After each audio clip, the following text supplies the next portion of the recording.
उत्तराधिकार देने के पीछे आप कारण क्या मानते हो? और दूसरा, ये मोहन यादव वाला दांव जो चला है बीजेपी ने, इसका यूपी में कोई इम्पैक्ट पड़ेगा? देखिए, जो सियासत है देश की या उत्तर प्रदेश की, जिसमें परिवारवाद, भाई भतीजावाद, ये सब एक जुमला है खाली, क्योंकि कोई नेता इसको मानता नहीं है और ना अपने पर इसको लागू करता है।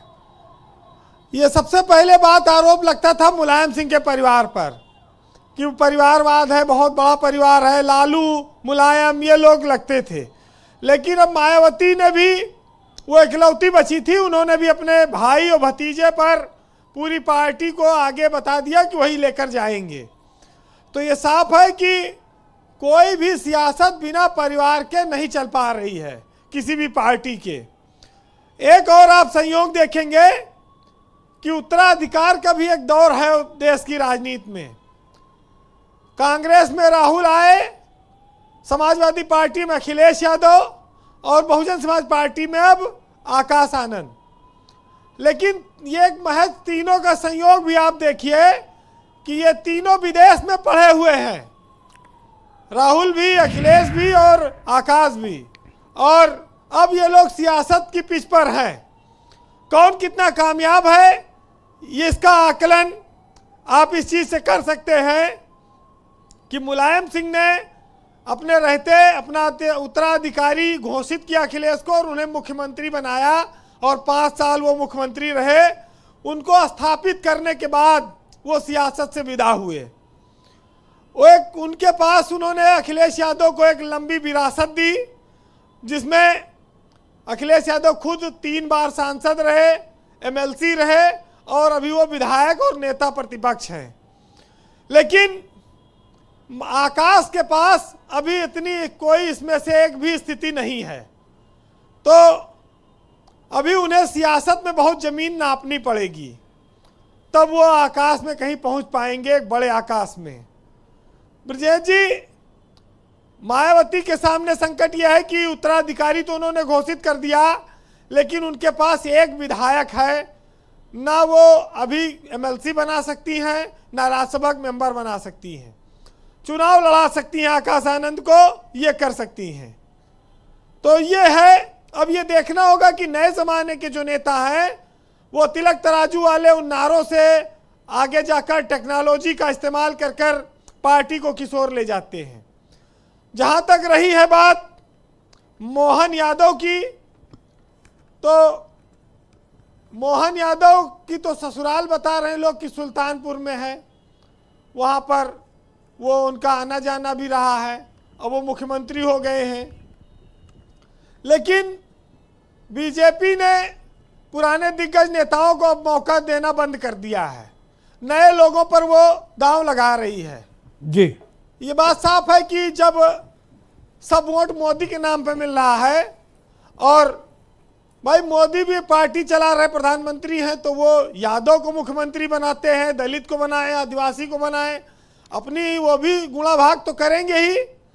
और यूपी बिहार में बड़ी सीटें हैं, मध्य प्रदेश में तो लोकसभा की 29 सीटें हैं, यूपी में 80 है। लेकिन मध्य प्रदेश और उत्तर प्रदेश के यादव में बड़ा अंतर है और यहाँ के चुनावी समीकरणों में भी बहुत अंतर है, तो इसमें तो थोड़ा टाइम लगेगा। इतनी जल्दी इस पर आप कहिए कोई चमत्कार होगा तो ये थोड़ा मुश्किल है। ब्रजेश जी, एक बार काशीराम ने कहा था 2001 में जब मायावती को उत्तराधिकारी बनाया था कि जो मिशन था दलित समाज के उत्थान का, उसका काम पहले महात्मा फूले ने शुरू किया, फिर साहू जी महाराज ने चलाया और एक टाइम में कांसीराम ने चलाया, फिर उन्होंने मायावती को अपना उत्तराधिकारी बनाया। तो कोई परिवार का सदस्य उसमें नहीं था, तो ये एक बड़ी समस्या थी।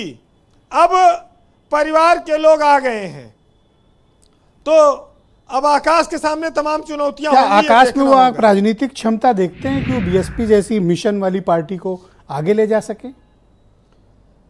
देखिए, अभी तो उनको एक आध चुनाव लड़ना होगा, अभी तो उत्तर प्रदेश के बाहर वो काम कर रहे हैं, अभी तक उनका सार्वजनिक जीवन में कहा जाए इस तरह से सियासत में भी प्रवेश होना बाकी है। तो अभी क्या वो करते हैं और किस तरह से पार्टी के लिए उपयोगी है तो आगे पता चलेगा। जिस तरह से राहुल गांधी या अखिलेश यादव आज देश की सियासत में आगे जा चुके हैं, अभी उनको एक पार्टी के, क्षेत्रीय पार्टी के तौर पर अभी उनको बहुत काम करना है। ब्रजेश जी, ये जरूर है कि मायावती का भी एक दौर था, लेकिन इज्जत, शोहरत, नाम, ये सब हमेशा एक जैसे नहीं रहते हैं। सबका एक दौर होता है, जो आज है वो कल नहीं होगा। तो ये सब आनी जानी चीजें चलती रहती हैं, लेकिन इतना जरूर है जी कि कुनबा बढ़ाते रहना चाहिए।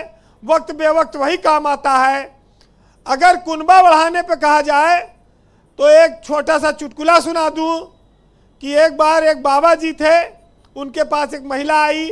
उसने कहा, बाबा 10 साल हो गया शादी, मेरे एक भी बच्चे नहीं हैं। तो बाबा ने कहा, चिंता न करो बेटी, मैं जा रहा हूँ केदारनाथ, वहाँ दिया जलाऊंगा और तुम्हारे परिवार आगे बढ़ेगा। 10 साल बाद बाबा लौटे, महिला के घर के सामने 10 बच्चा खेलत हुए मिले। तो बाबा ने बड़ी प्रसन्नता हुई और महिला से कहा, भाई मुबारक हो, बच्चों के पापा कहाँ हैं? तो महिला ने कहा, बाबा केदारनाथ गवा है बच्चों के पापा। तो कहीं वो क्या करे, कहीं वही दिया बुझावे गए हैं जो ना आप जला के आए रहे हो। तो ये बड़ी समस्या है जी वीरेंद्र जी। आबादी भी बढ़ती जा रही इस देश में। बहरहाल सियासत में सबकी अपनी अपनी महत्वाकांक्षा है।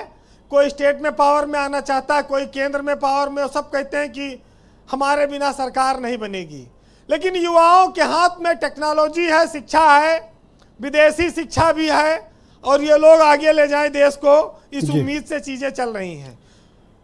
मालविका जी लखनऊ की एक कवित्री हैं, उनका बहुत अच्छा शेर है, सुनिएगा कि दर्पण देख संवर गए कितने, अपने पर ही मर गए कितने, और ख्वाबों की खेती को सच के कीट पतंगे चर गए कितने, और प्यार वफा ईमान की बातें करके लोग मुकर गए कितने, और फाइलें सब्ज योजनाओं की चूहे रोज कुतर गए कितने।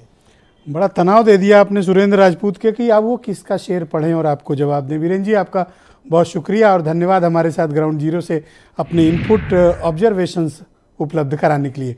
बहन भाइयों, इस महत्वपूर्ण सामाजिक